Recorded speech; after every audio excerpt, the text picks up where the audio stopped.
Assalamualaikum warahmatullahi wabarakatuh. Ya, Waalaikumsalam warahmatullahi wabarakatuh. Saya Razak Pratama dari Harian Warta 1 TV. Hari ini saya bersama dengan Kepala Sekolah SMA 2 Negeri Tualang.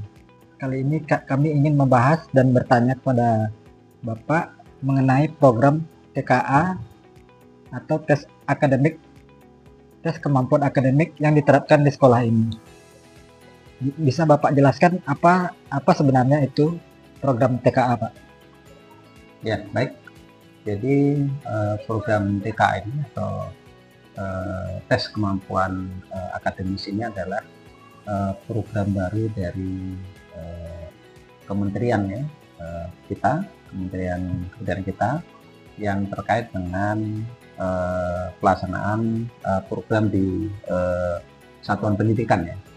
Jadi dari TKA ini atau tes kemampuan akademis ini tujuan utamanya adalah untuk mengukur ya kemampuan dasar akademik siswa ya, seperti logika ataupun penalaran dan juga penguasaan materi pelajaran inti.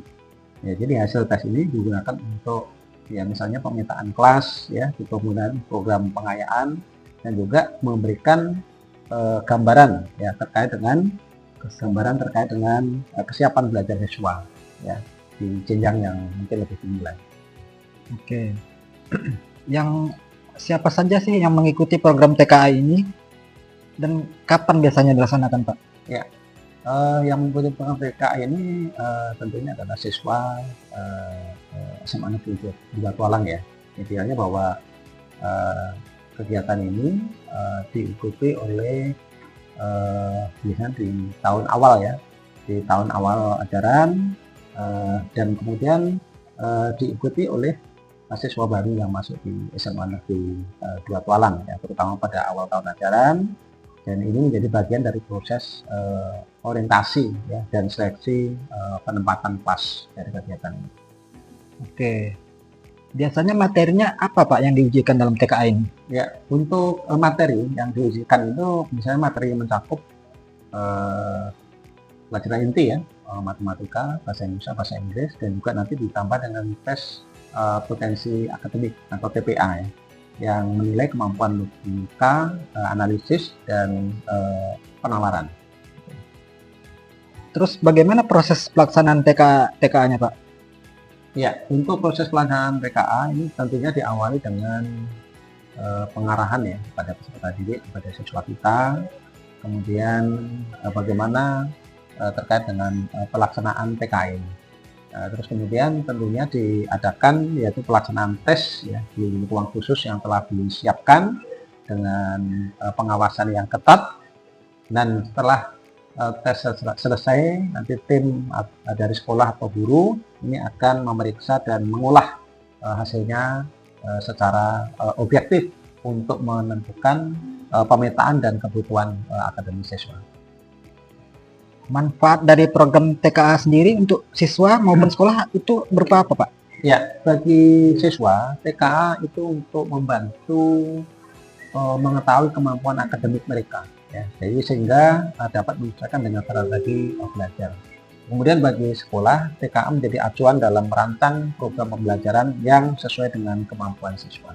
Ini tentu ya harapan kita semua. Apakah ada rencana pengembangan atau evaluasi terhadap program TKA ke depannya, Pak? Ya, kami berencana terus-menerus nanti untuk mengevaluasi format ini dan sistem ya, karena ini adalah program baru, tentunya ini menjadi sesuatu hal yang kedepannya butuh evaluasi dan perbaikan ke depan, yang akan lebih bagaimana TKA ini lebih relevan dan sesuai dengan kebutuhan daripada siswa. Selain juga semangat kita adalah bagaimana memanfaatkan teknologi yang ada untuk membuat tes lebih interaktif dan efisien. Oke, mungkin terakhir, Pak, apa harapan Bapak dengan program TKA tersebut untuk sekolah SMA 2 Tualang Negeri ini, Pak? Ya, harapannya TKA ini bisa berjalan dengan baik ya, dengan lancar, tidak ada kendala, dan kemudian ini menjadi program pemerintah yang memang positif ya dampaknya bagi anak kita, memacu semangat belajar mereka, terus kemudian kemampuan dari anak-anak kita teridentifikasi atau bisa kita petakan, sehingga bagi sekolah ya ini bisa kita memetakan kemampuan anak itu, sehingga kita bisa membuat semacam strategi atau rekayasa dalam pembelajaran. Ya barangkali itu. Oke, mungkin cukup demikian aja yang bisa saya tanyakan. Terima kasih untuk Bapak Sentosa selaku Kepala Sekolah. Saya dari Harian Warta 1 TV. Assalamualaikum warahmatullahi wabarakatuh. Waalaikumsalam warahmatullahi wabarakatuh.